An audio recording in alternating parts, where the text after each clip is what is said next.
木间传旨，大王一会儿就要到交房殿来。珍珠珊瑚，你们两个手脚还不麻利点儿？是。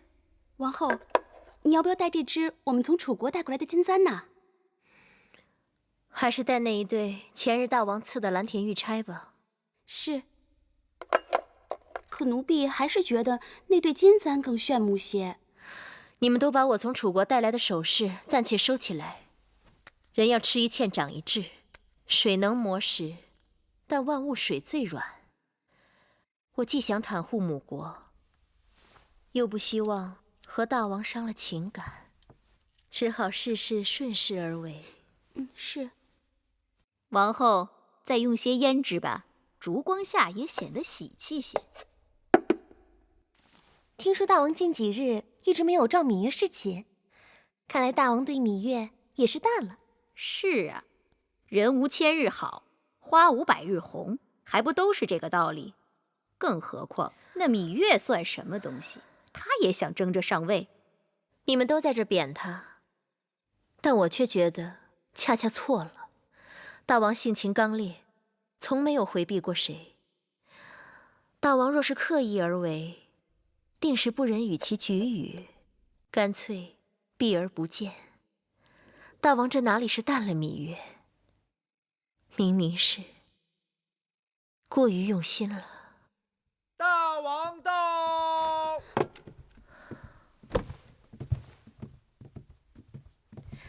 大王，王后免礼。大王兴致勃勃，定是有喜事。寡人刚从四方馆来，国相张仪给我出了个主意，让在四方馆外放些铜箱，每个去四方馆的侧室都有甲乙丙丁的竹签，每日4家学说辩论，这些竹签的多寡决定着馆中辩论的席位。众人旁听侧室辩论，赞同哪家，就把手中各自的竹签投到哪个铜箱中去。黄昏时分，辩论结束，开箱验看，箱内竹签数最多的2家可以没收箱内最少的2家之竹签，并予以平分，使得他们在四方馆的席位加倍。今日是第1日，结果果然有趣得很。诸子百家之学说，乃经营国家的策略，这个张仪怎么能用来做赌注？实在是太轻佻了。天下本就是赌场，诸子百家也不过是以列国国运为赌注，游说国君们推行自己提出的国策。寡人欢喜的人，都是与众不同、胆大妄为的。王后未免自我困顿，过于拘泥。臣妾忘了，大王一向喜欢标新立异、古怪精灵。这有何不好？寡人倒是奇怪，你与芈月同是姐妹，但性情却截然相反。张仪的主意让芈月知道了，她一定会欢喜。芈月打小就逐心去意，臣妾的确与她不同。10个指头还不一般长短，你和她要互相好好帮衬。大王所言极是，淑儿知道了。好了，寡人今日到你这里来，是有件事情跟王后商量。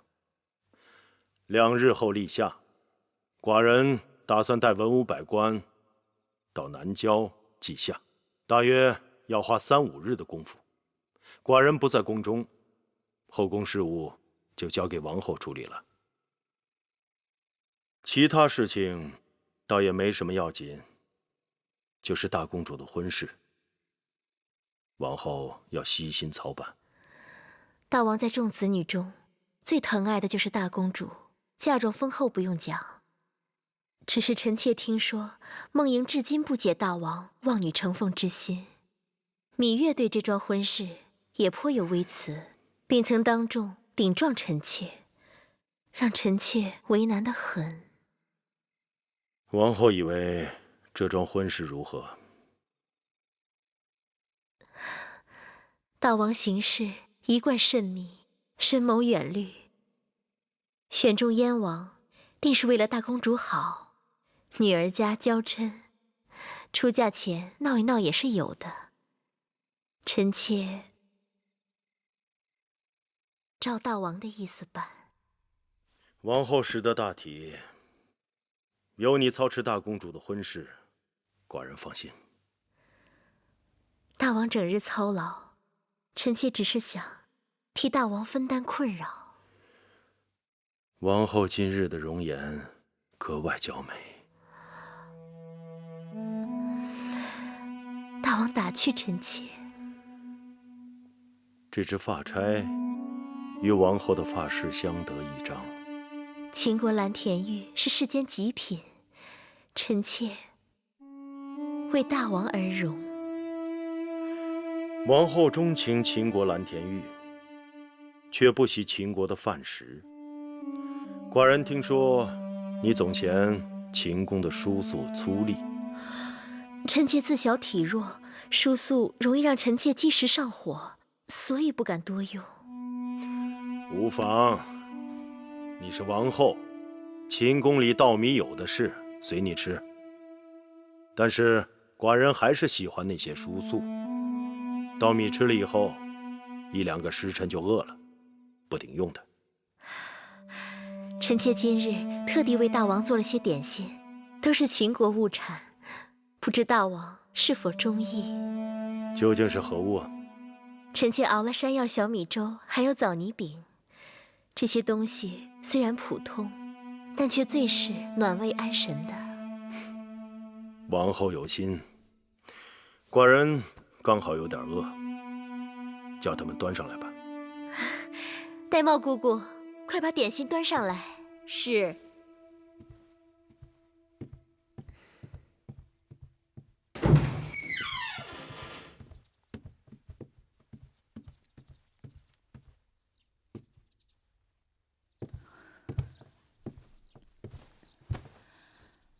大公主，就算别人不爱惜你，你也该爱惜你自己。我的命是父王给的，他这样逼我，让他收回去好了。你这是以命相搏，其结果必是两败俱伤。照理讲，大王并非蛮横之人，若能弄清楚事情究竟，说不定还能找到回转的办法。只是大王根本不肯见我，王后答应说情，却又不了了之。他连你都避而不见，看来无人可以救我了。别那么灰心。我想，尽管大王是一言九鼎，但总有人说出的话能让大王回心转意吧？除非是他。谁？青青，去给我取膳食来，我要吃东西。大公主，你说什么？快拿膳食来。是。爱有情，心有灵。姑母，几千君子，殷夫人，坐吧。谢夫人。来了就愁眉苦脸的，多扫兴。姑母这里歌舞升平，您可知道梦莹心里有多苦？花开花落就在眨眼之间，人生愁苦却是无穷无边。你若耽搁在愁苦之中，误了花期，多不值得。姑母，该来的总会来，一会儿再说也无妨。来，还是先喝杯酒吧。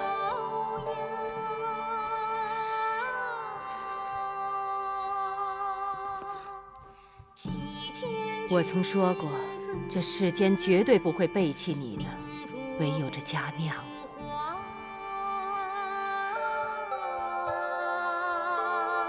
芈月，你知道这首歌唱的是什么吗？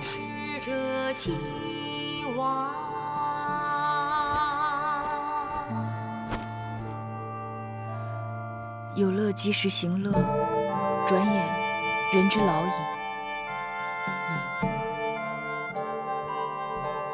梦莹啊，你随我来。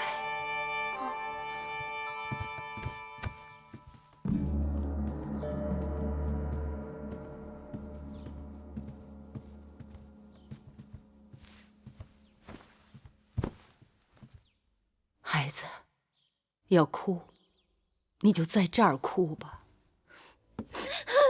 姑母，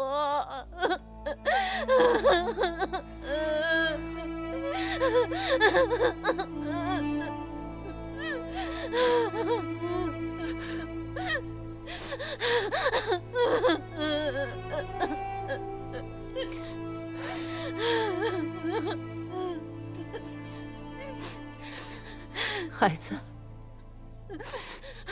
你想要姑母怎么办？去跟父王说说，让他收回成命。父王一向对您敬重，你也不曾求过他什么，所以您若去求他，他一定会答应的。你可知道，你父王为何在所有的兄弟姐妹当中最敬重我？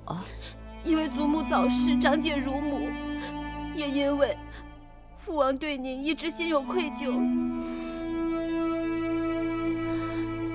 是啊，当初你祖父秦先王孝公也十分珍爱我，但是为了与魏国修好，他毫不犹豫地把我嫁给了我并不中意的魏王。后来秦魏河西之战，姑母按照你父王的请求，把魏国所有的意图和兵马调动的策略全部传递给了秦国。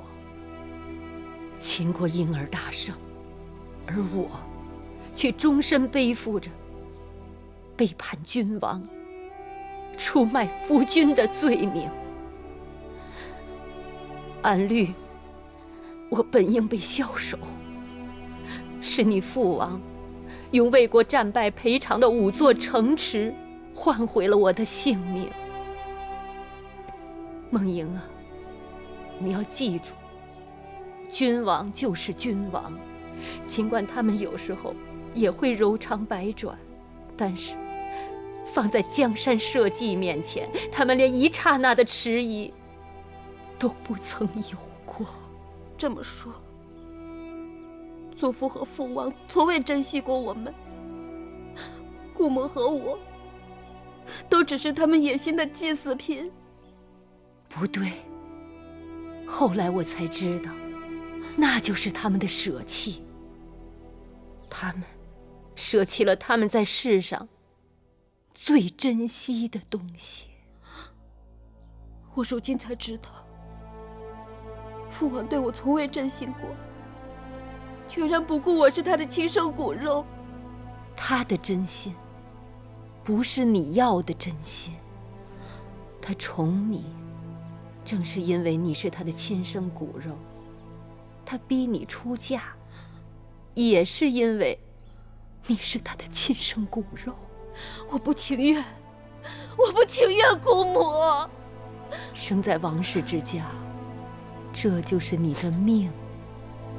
除非你不做大王的女儿，不做大秦的公主。我不做公主了，我不要做公主，我要搬来跟姑母一起住。姑母，我求求你救救我，你帮帮我，姑母。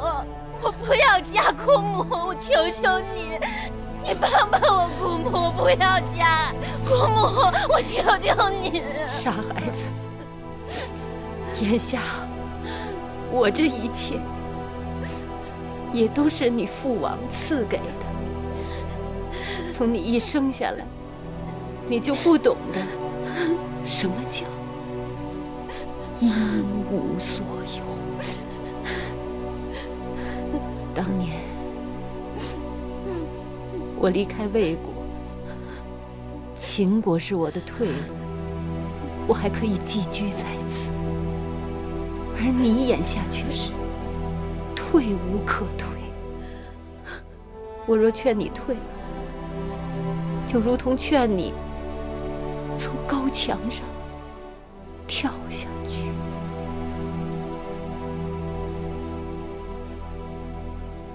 孩子，你好好想想吧。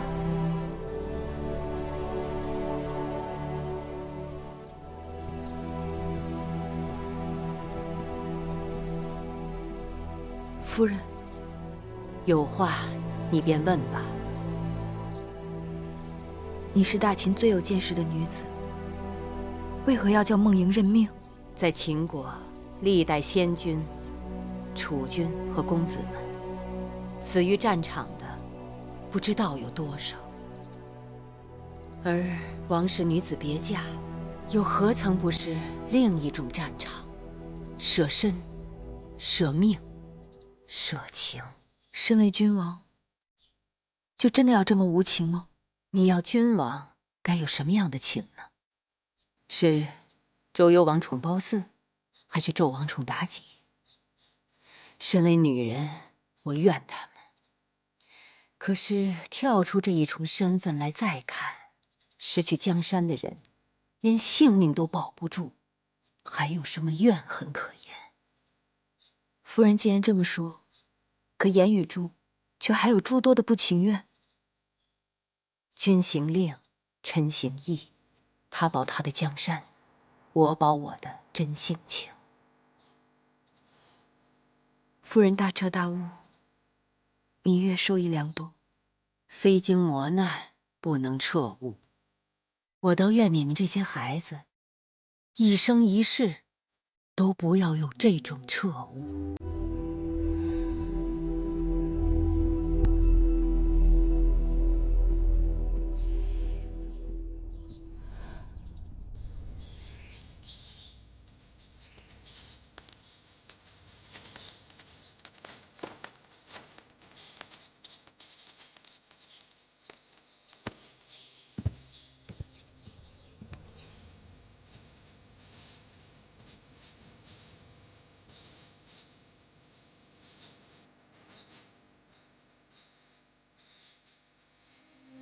你们要照顾好尹夫人。是。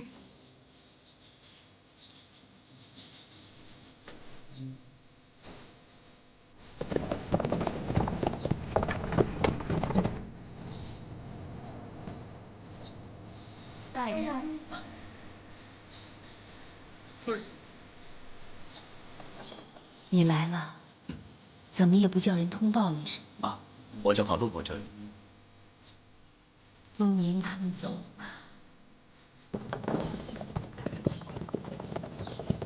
不过是后宫中有一个伤心人罢了。从一开始就不抱有期望，比抱着期望却落得一场空要好得多。可惜，他还是沉动很的年纪。孟莹，我倒是不担心，只要他想明白了，就会跟他的父王一心一意。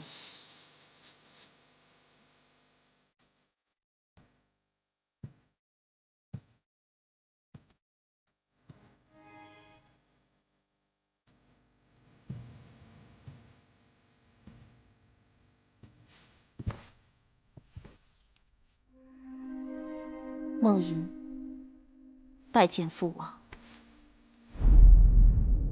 你可想通了？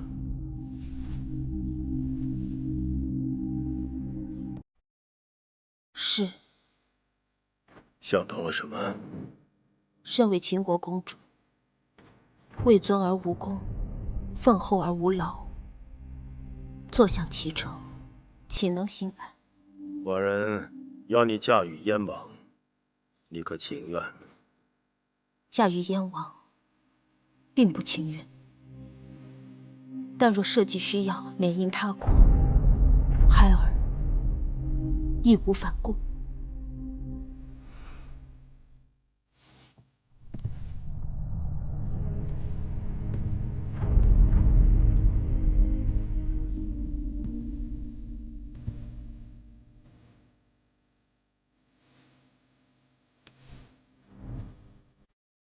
到底还是寡人的女儿，与寡人心意相通。记得寡人第一次上战场的时候，才13岁，双腿发抖，怕得不行，但依然义无反顾。知你摸过腹，等你真正面临沙场的时候，你不会懦弱。难的就是决断的那一刻。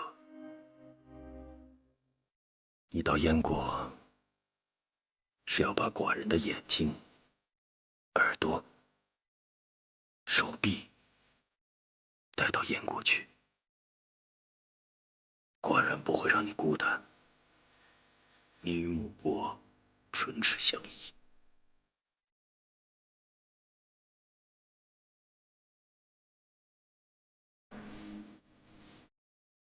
要流泪，就在寡人面前流，千万不能让燕国人以为秦国女子软弱好欺。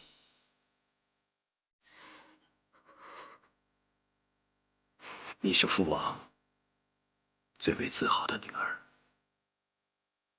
到了燕国以后，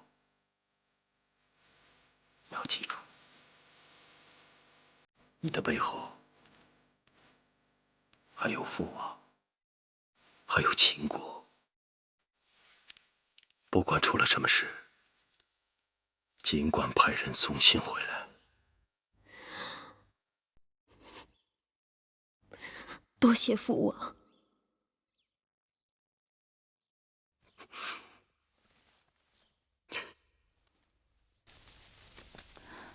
你这一去，不知何日才能相见。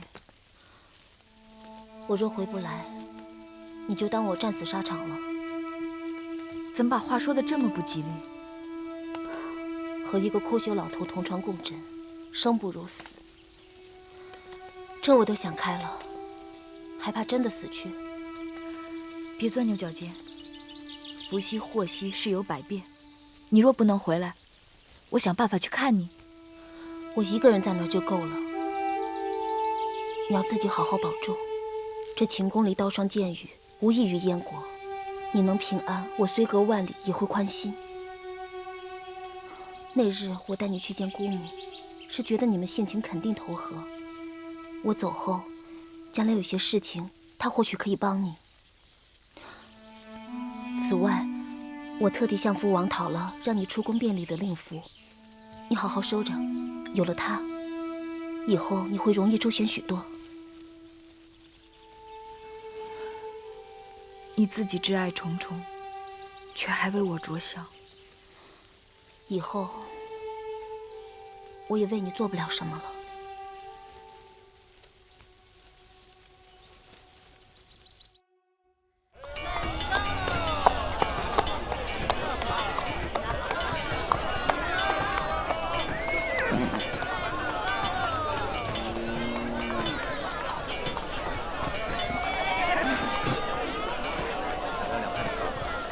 给您啊，您俩好了。公子要不要米糕啊？来2块吧。来，姑娘。这个不错啊，买不买啊？不了。我看你就是个混账！米糕了。你到底买什么？你不买，别在这等了，你都耽误做生意了。我怎么不买？我要买，是你不卖给我。你哦，我卖你，说吧，到底买多少只？100只。100只？啊！我没带那么多呀。这么办，你跟我到家里去，你自己抓。我跟你去，你抓。我抓？啊！你连买鸡翁、鸡婆、鸡雏都搞不清楚，我怎么给你抓呀？你这个人好不讲理！我都说了，我给你50钱，那鸡翁要的最少，鸡婆多要，鸡雏要的最多。我看你就是个疯婆娘！不是，让大家评评这个理啊！我这鸡怎么卖啊？这位大伯，你的鸡到底是何价？啊，鸡翁5钱2只，鸡婆3钱2只，这鸡雏便宜1钱6只。这位大嫂，你到底带了多少钱？想要买多少只鸡？我出门的时候，我婆婆给了我50钱，说买100只鸡。我婆婆还说，那鸡窝啊，光吃不劳作，要少买些；那鸡婆能下蛋，要多买一些；那鸡雏长大了能卖钱，越多越好。那我也不知道我看呐，你呀是买不成了。你婆媳俩不识零数，只识整数啊！哎，你随便给他抓100只鸡，总是不会错的。我要是给他鸡雏抓多了，他说我占他便宜；我要是抓少了，我又吃亏。这生意啊，咱还是甭做了，您请吧。这生意我知道该怎么做，只是我帮了你们，你们该如何酬谢我？那你让我如何酬谢你呢？大伯只需要给我买2块米糕就好。2块米糕，说话算数。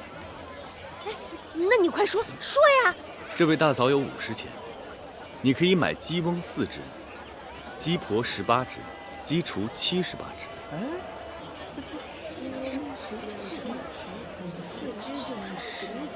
哎，这个人是不是饿疯了？随便说个数，想骗2块米糕吃？就是，是不是？你说的准不准？我来证明。哎，这位大人是？哟，这不是雍府的雍大人吗？雍大人。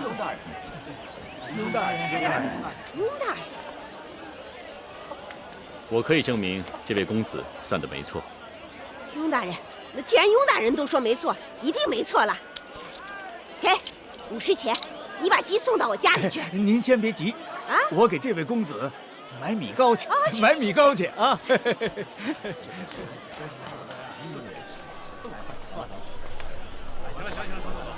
请问公子尊姓大名？在下黄倩。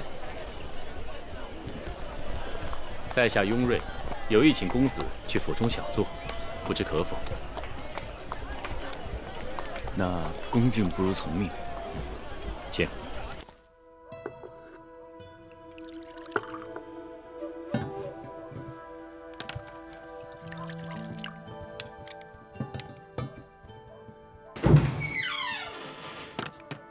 失礼了。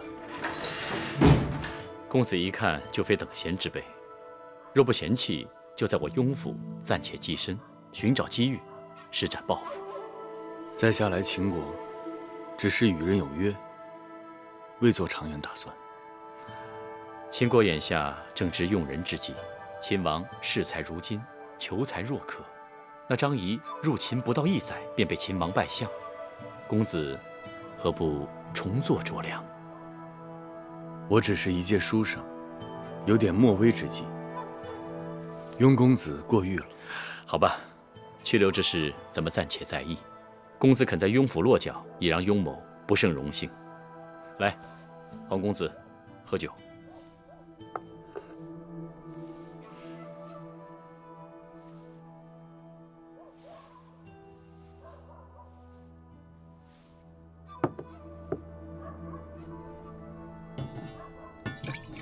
有一事，我想向先生讨教。公子但说无妨。几年前，秦王迎娶楚国公主，听说迎亲的车马在武关附近被一群人劫持，后来又如何了？那日，一群人袭击王后的车马，幸亏王后的陪嫁应女舍身引开了一群人马，才让王后得以脱险。王后有3个陪嫁应女，不知是哪位应女如此侠肝义胆？她叫芈月，是王后同父异母的妹妹。她被劫持到义渠之后，大王派我和张仪用600车粮食将她赎回。到了秦宫，因她聪颖俊俏，深得大王的宠爱，已被册封为8子。我雍瑞也算是阅人无数，这个女子的确是人中翘楚，不可多得。不可能，她不可能做这种事情。公子此话怎讲？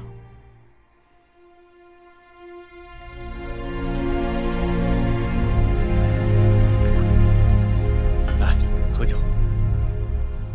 来。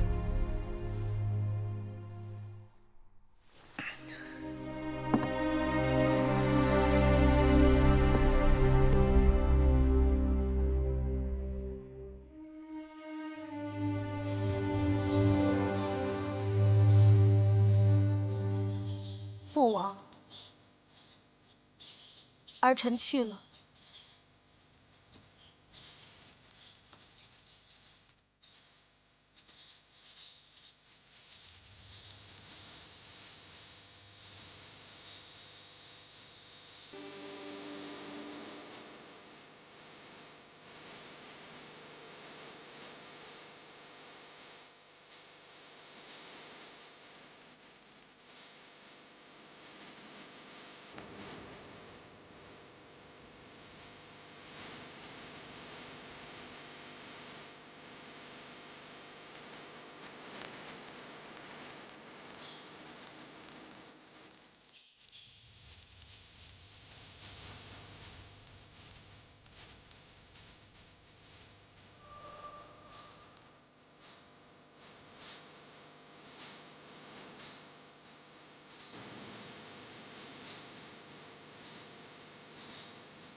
谢父王，谢母后。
姐姐，哦，邢夫人，大王来了，姐姐有失远迎。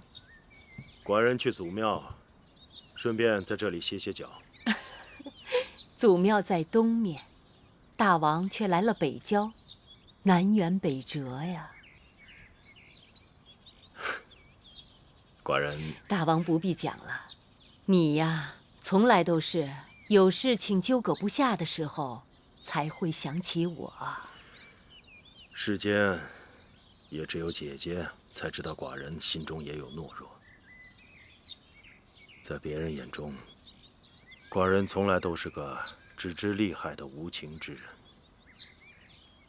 列国联姻各有所图，年龄相貌不相称的比比皆是。只要梦莹能想通就好。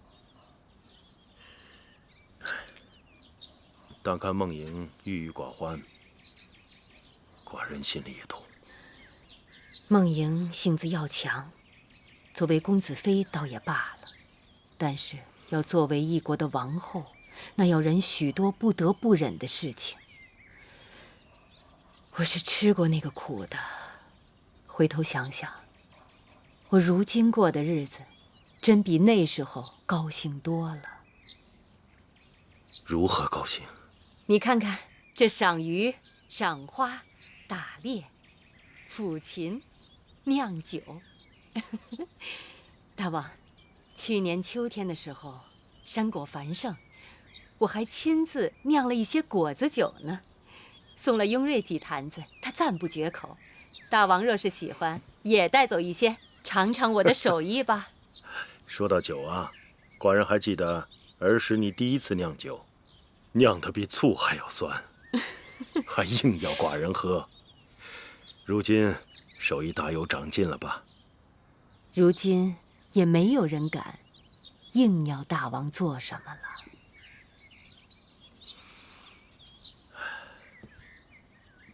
逝者如斯，如今寡人坐拥江山，却更怀念当初的岁月。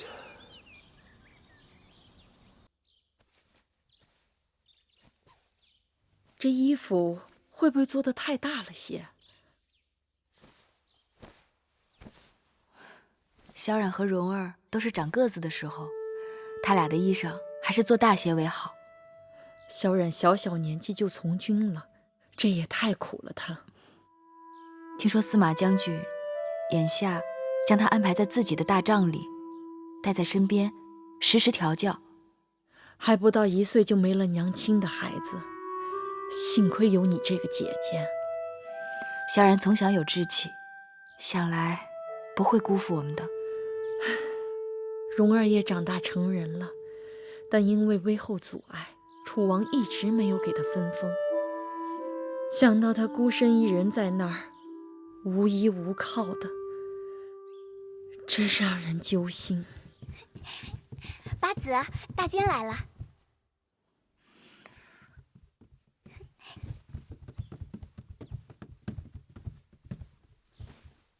大王口谕，宣芈月今晚承明殿侍寝。是。还不快帮着八子梳洗打扮，接他的撵轿马上就到了。是。八子，老奴告退。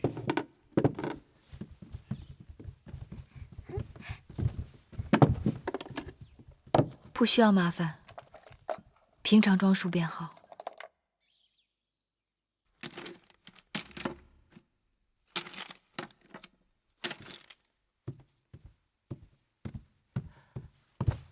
大王，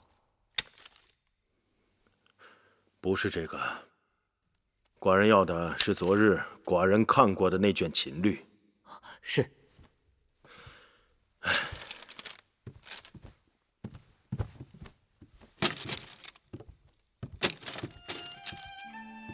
拜见大王。我以为你不会来了。大王召见，怎敢不来？你可以给我一个理由。病痛、不适，女孩子家这些借口随手拈来。大王洞若观火，被拆穿的把戏，岂不没趣？虽然不情愿，可是你还是来了。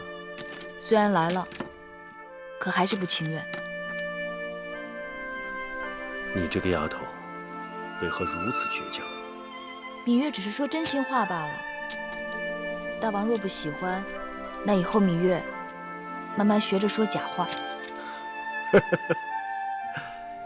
宫里只有你一人敢与寡人顶嘴，你可知错？大王恕罪。可芈月还是不知错在何处。母亲，下去吧。是。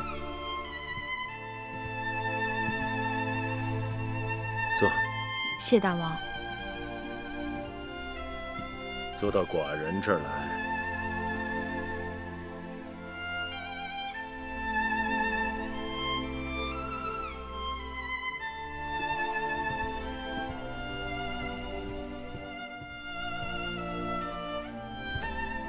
你说，寡人喜欢你吗？或许有那么几分吧。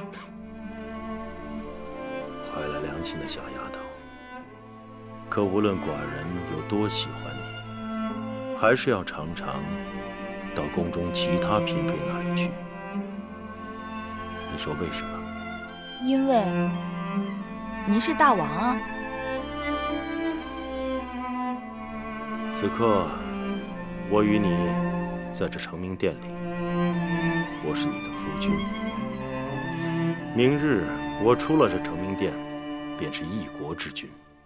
这大义和小义，轻重之别，你该有数。芈月只是一普通女子。芈月有普通女子没有的胸怀。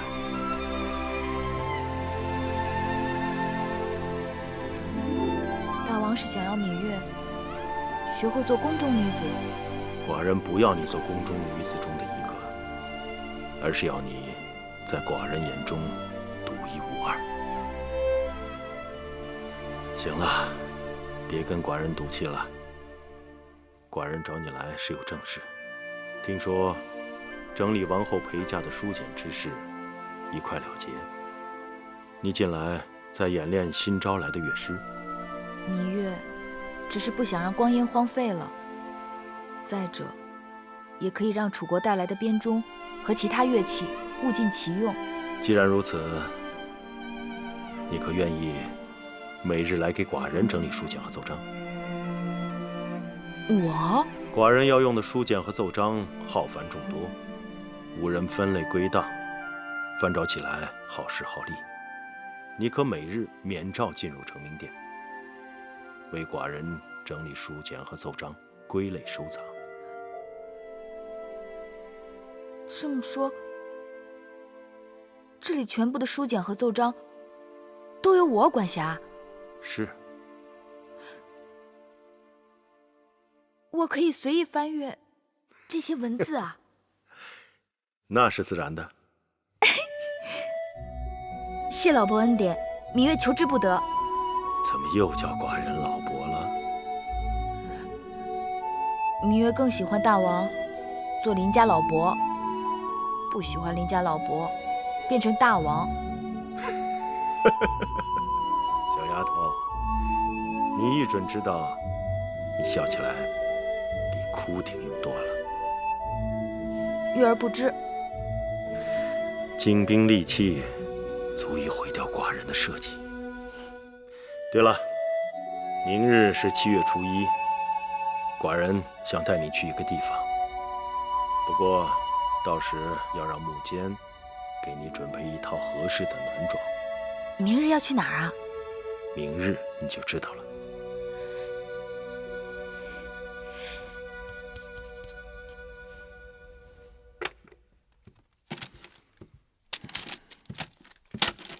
雍大人啊，黄公子，粮草账目已经核对完毕，应该没有什么出入。这么快？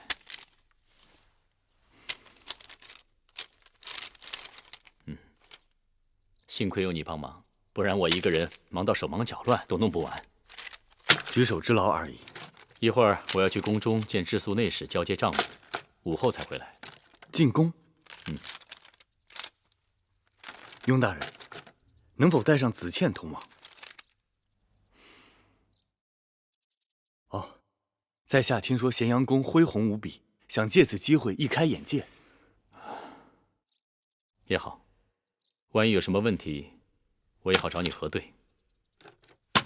不过，你千万要记住，一会儿到了宫中，一定要跟紧我，切勿到处乱走。好。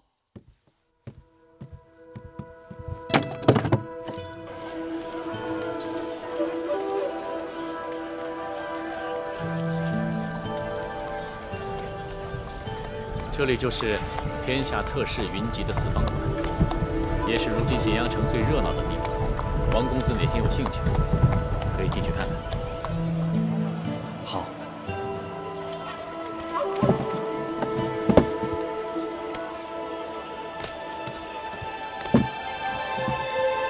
这是什么地方？四方馆，寡人知道你一定会喜欢。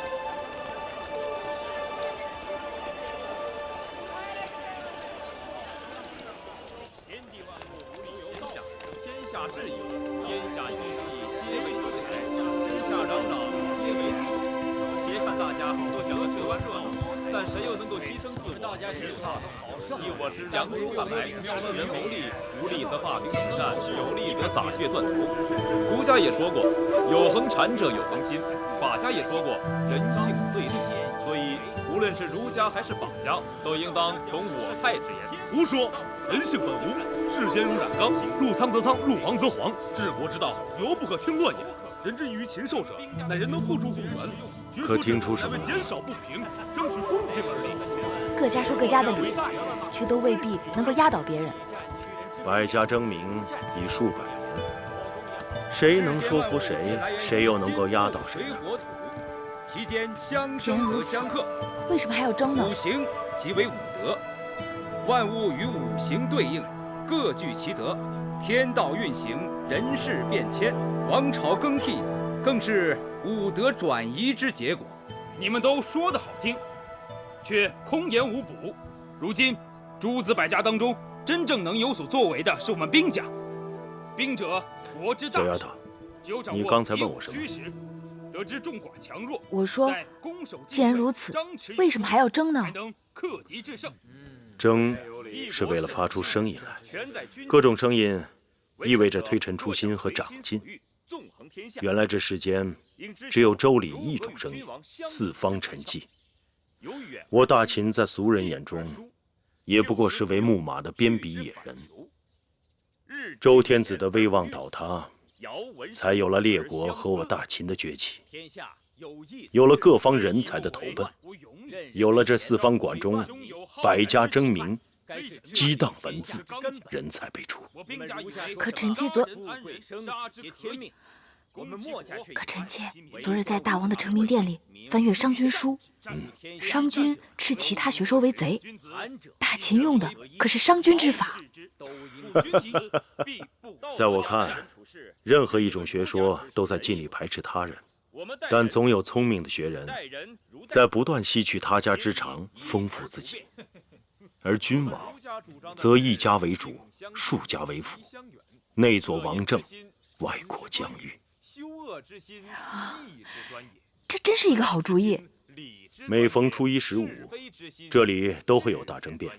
既然你这么喜欢，寡人准你初一十五凭令符过来。不过必须要男装打扮，还可以让臣妾下注。我们多知道民间疾苦，掌握耕战之实际本领。啊，公子，王公子，哎，你就在此等我片刻，我去就回。雍大人尽管去吧。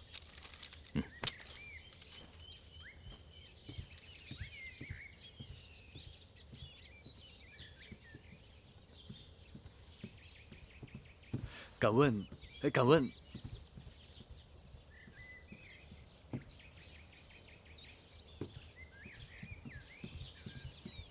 问，在下初进秦宫，想向你打听一人。何人？是位楚国来的女子。这宫中楚国来的女子多得很。这个女子名叫芈月。你是何人？怎敢大逆不道，直呼芈八子的名讳？她与你有何干系？哦，在下也是楚国人。这宫里宫外楚国人多得很，都借着楚国二字来攀附八子。你四处打听他，到底想做什么？啊，母亲，雍大人，不知你在问什么呢？这位公子是随我进宫办事的。小的不知，这位公子是跟雍大人一起的，多有冒犯。我们这就告退。雍大人慢走。走。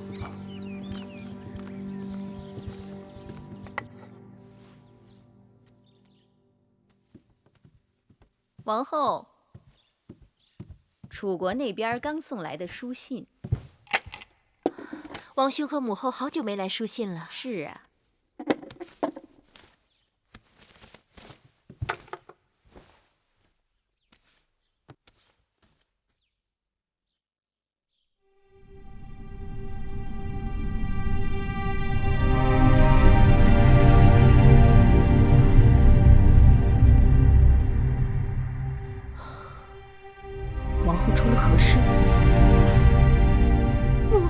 件事了。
知道魏后去了，孟昭氏和景氏都亲自过来祭拜。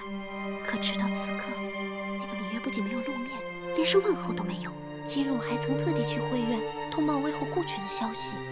仙儿慧儿好歹还说了声请王后节哀顺变的话，可那芈月就坐在屋子里，竟然连眼皮也不眨一下。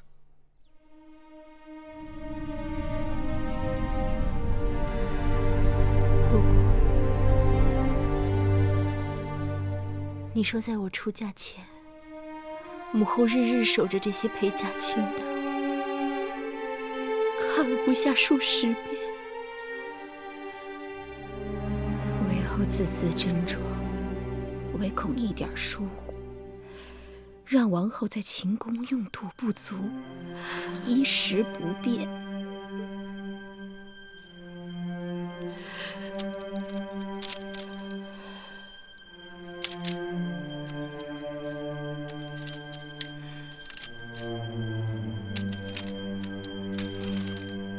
这清单上全是母后的心血，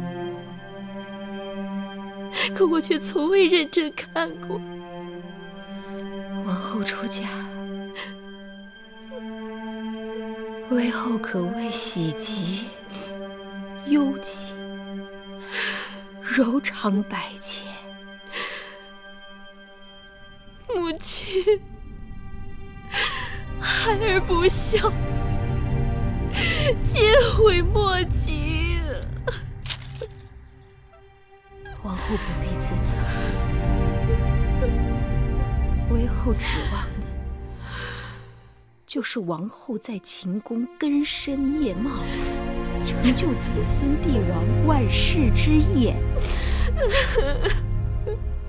戴瑁受魏后恩典与责，定会替魏后照料好王后，活一日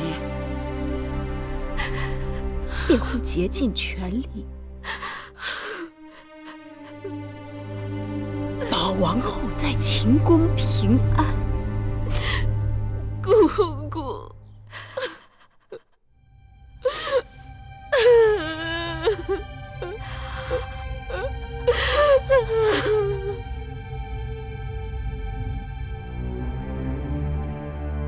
他死了，他居然死了。死了？谁死了？魏后死了。楚国来信通报，说他因病而亡。王后不思茶水饭食，因此事哀痛欲绝，不能自已。宫中无人能解他心结。王后闭门暗自伤心。魏后尽管刁蛮，但对王后却是百依百顺的。若不是因为对舒姐姐的娇宠，我的性命也早就没了。那么一个心狠手辣的女人，不知她死时想的是什么。她一定想不到，自己竟然会死在我的前头。月儿，你很少跟我提起她，你还一直记恨着她？她害死了我娘亲，逼死了举娘娘，又几次差点要了我的性命。我的一切都是拜他所赐，还用得着特意去记恨他吗？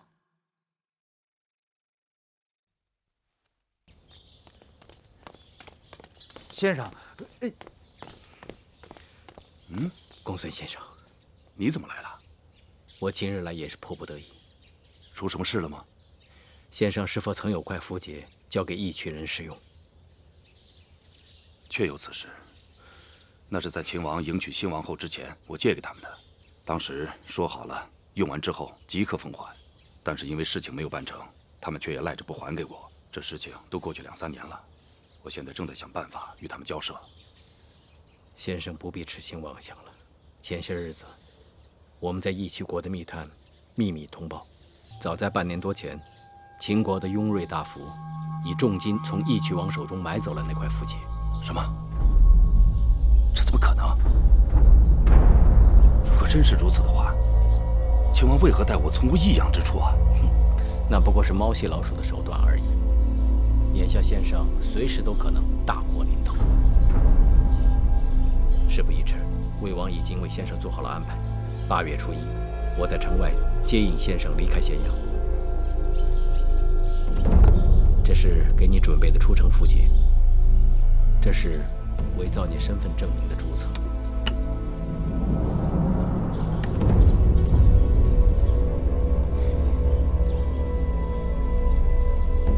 我与秦王毕竟君臣一场，如今见解相异，各奔东西。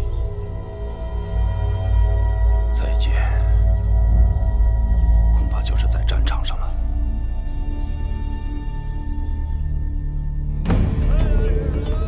走吧，下一个。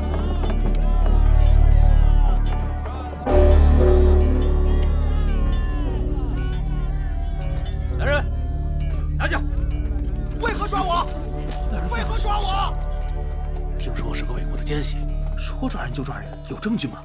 这年头抓人要什么证据啊？后边的人愣着干嘛？抓紧时间！下一个。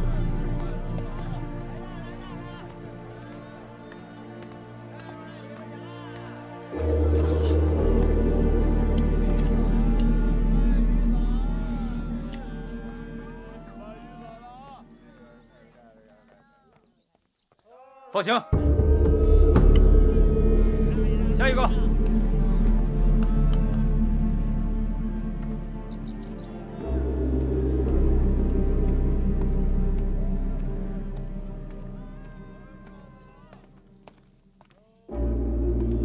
公孙先生，请上车吧。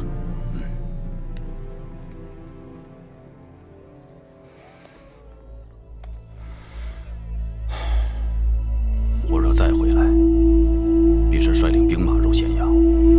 我要让你等知道，谁才是真正的无双国师。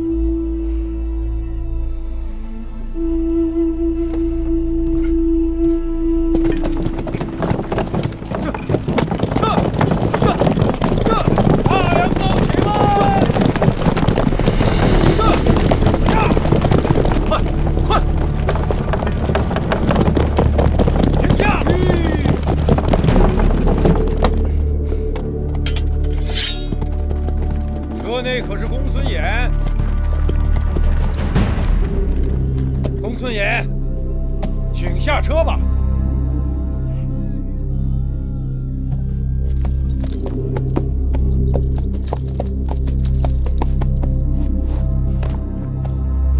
先生认错人了吧？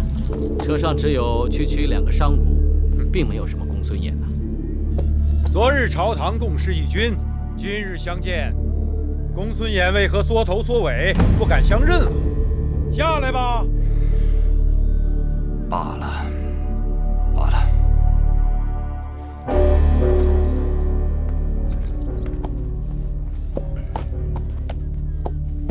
既然如此，楚离子不必对我言语羞辱。我公孙衍不过是想出趟远门，不劳楚离子相送了。身为大良造，出行光明正大，何苦要乔装打扮？公孙先是位高权重，乃大王的左膀右臂，怎能不辞而别呢？昨日座上客，今日阶下囚。大王待臣下3心2意，令天下人寒心。大王对你仁至义尽，倒是你公孙衍朝秦暮魏，手鼠两端。带走。是。慢着，慢着。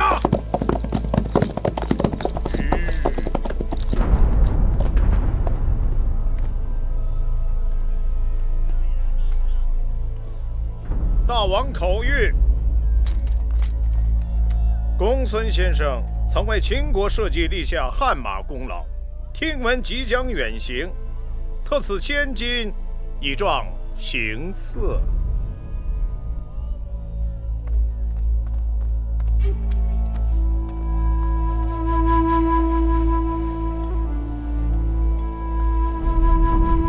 这个符节是大王叮嘱一定要交还先生的，先生不会不认识他吧？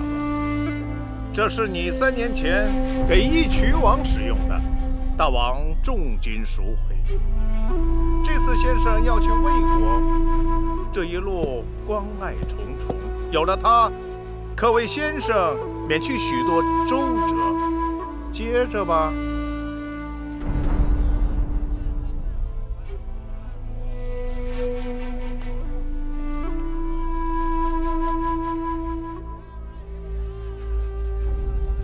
楚离子，放行吧。放行。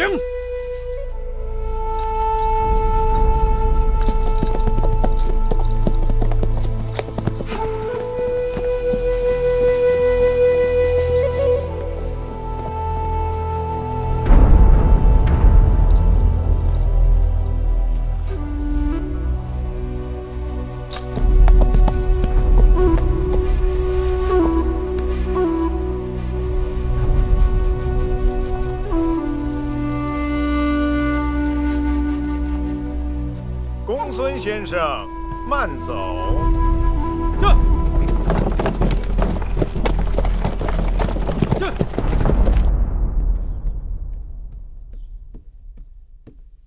大王，公孙衍出走魏国，必成大患。王兄不仅不派人追捕，反而千金送他上路，这岂不是为虎添翼？寡人曾与他君臣一心，肝胆相照，共度艰难。如今他弃我而去，也许有他的不得已。若抓他回来，判罪获刑，寡人于心不忍。另外，会让天下尤氏谋臣猜忌我秦国和寡人不识人才，缺少胸怀。寡人权衡利弊，才派幕监前去传旨。既然公孙衍已不能为大秦所用，何不借他的离去，收复天下人心？王兄高瞻远瞩。不过放走了公孙衍，那魏国埋在我们中间的那些暗桩怎么办？全部起出来，不管牵涉到谁，抓！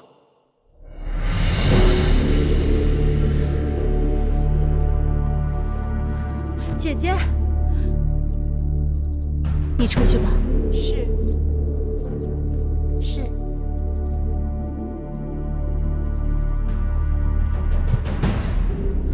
姐姐，公孙衍出逃魏国，这事儿你知道了吗？我也为此事而着急呢。听说城中只要与魏国有来往的人，均被查捕，风声是越来越紧了。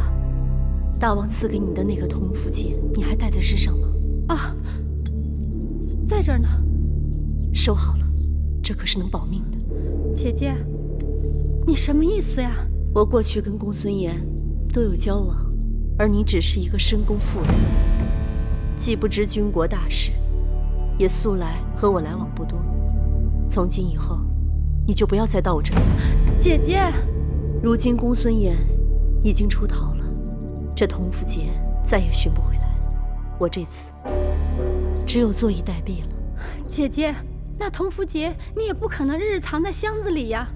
再说，与魏国来往的人也不仅仅是你，那若是别人在半道给弄丢了，也不是咱们的过失呀。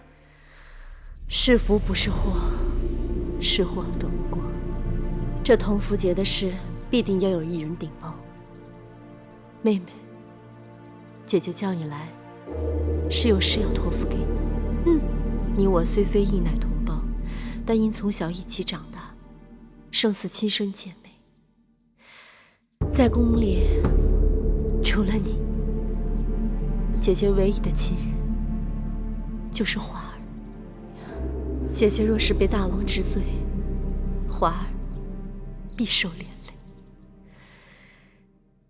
姐姐是想，华儿在宫中无依无靠，我只能把她托付给你了。你独子尚有，华儿又一向与你亲近。姐姐，你别再说了，容我们再想想法子，结果不一定有那么糟糕呢。啊，把事情都想清楚了，就没那么糟糕。来，妹妹，让姐姐看看你。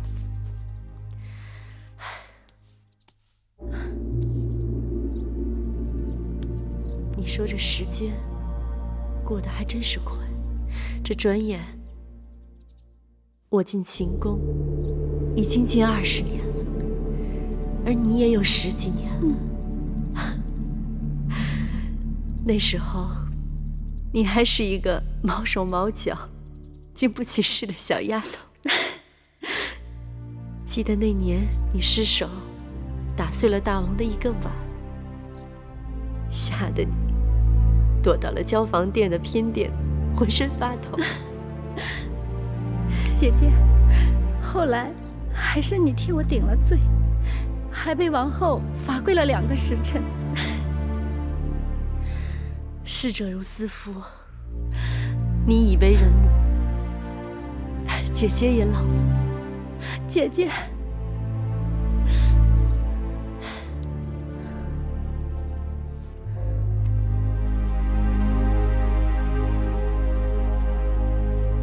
姐姐，记得进宫那日，你头上戴了一个碧玉簪，众人都夸俊俏，连大王都忍不住多瞅了几眼。那簪子可还在吗？在。姐姐，你把它赠予我吧，以后也是个念想。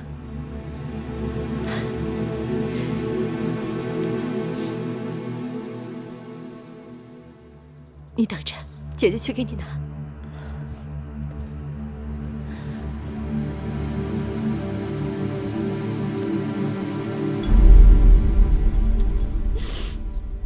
姐姐，我的孩儿就托付给你了。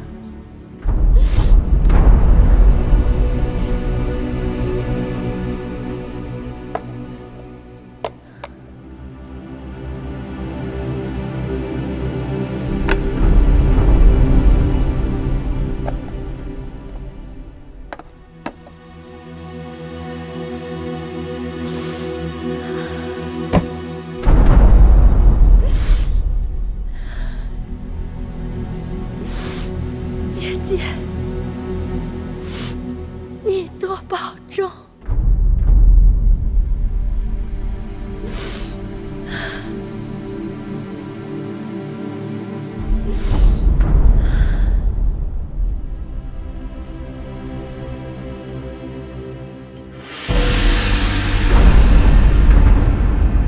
你们想干什么？贵娣夫人就敢闯进来！夫人，奉大王之命，查办魏国奸细案，内府要传唤你身边的采凡，请夫人允准。我身边的士人都忠心耿耿，没有奸细。如若你们要带人，还是带我去见大王吧。夫人在时不可离开，还要协助老奴找一些东西。找什么东西啊？同符节。那东西我一时想不起来放在哪里了。既然夫人想不起放在哪里，那我们可以帮你找。是。你们想干什么？若是真找不到，恐怕夫人就更不好交代了。哦，忘了告诉夫人，魏长史已经前往内府问审了。我妹妹什么都没做，你们太放肆了。大王吩咐，公子华身边的所有太傅和侍从均已换人。采凡，你还站着干什么？走吧。夫人保重，奴婢先去了。不光是采凡，所有从魏国来的侍女侍从都要到内府过一遍，带走。是。夫人保重。大姐，没有。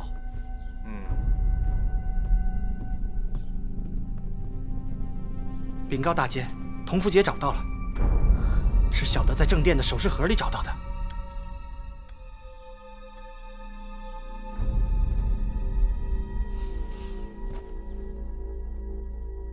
那魏夫人平日多霸道啊！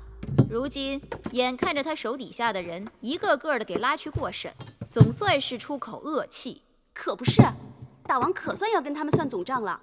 下毒害王后是一档子，勾结一群人打劫是一档子，借着国美人上吊陷害咱们再是一档子。那魏氏姐妹死多少回都不算多。这要是在咱们楚国，割鼻子挖眼睛，再砍掉他们的双脚，只怕眼下还伤不到魏夫人毫毛。查同符节都以为魏夫人定跑不了了，结果呢，魏长史的同符节没有了，魏夫人的还好好的在首饰盒里装着。谁都能看出来，那个魏长史就是个替罪羊啊！魏夫人才是真正的幕后主使呢。你们两个去膳房看看，给王后煮的百合莲子粥该好了，让他们拿兵给镇上。是。奴婢看着，王后有心事。魏夫人他们倒了。照理说，我该高兴，但心里却是害怕。王后怕什么？当初秦楚联姻，王兄指望秦国能助楚国称霸天下，母后更是深信楚国强，我在秦宫势力必定也强，时时能帮楚国说上话。可结果却是秦强楚弱，秦进楚退。现如今我在后宫，哪句话该说，哪句话不该说，全要看大王脸色。假如有一日朱由蒙了心，一步走错，魏夫人就是范例。你们都以为大王是在帮咱们出气，其实若不是大良造挂印出逃，大王说不定还由着魏夫人他们在后宫耀武扬威呢。如今收拾他们，却让你们这般惊喜若狂。但只要魏夫人倒了，后宫就没人能与王后作对了。真的吗？不对，奴婢忘了那个狐妹子芈月了。王后是不是说那芈月？我不是这个意思。就算芈月想作怪，也绝非王后的对手。王后是正宫，有嫡子，魏夫人倒了，公子华已经没有机会了。接下来，王后就要把心思放在立嗣上。一旦大王立公子为太子，那王后的位置不就高枕无忧了？话是这么说，但是大王疑心最重，此事容易弄巧成拙。要不然，咱们让芈月替王后出头。眼下那狐妹子可以随意出入成明殿呢。自打母后去世，我与芈月也冷了许多。一想起母后与他的纠葛，心里难免郁闷。韦后过世，与他脱不了干系。姑姑又来了。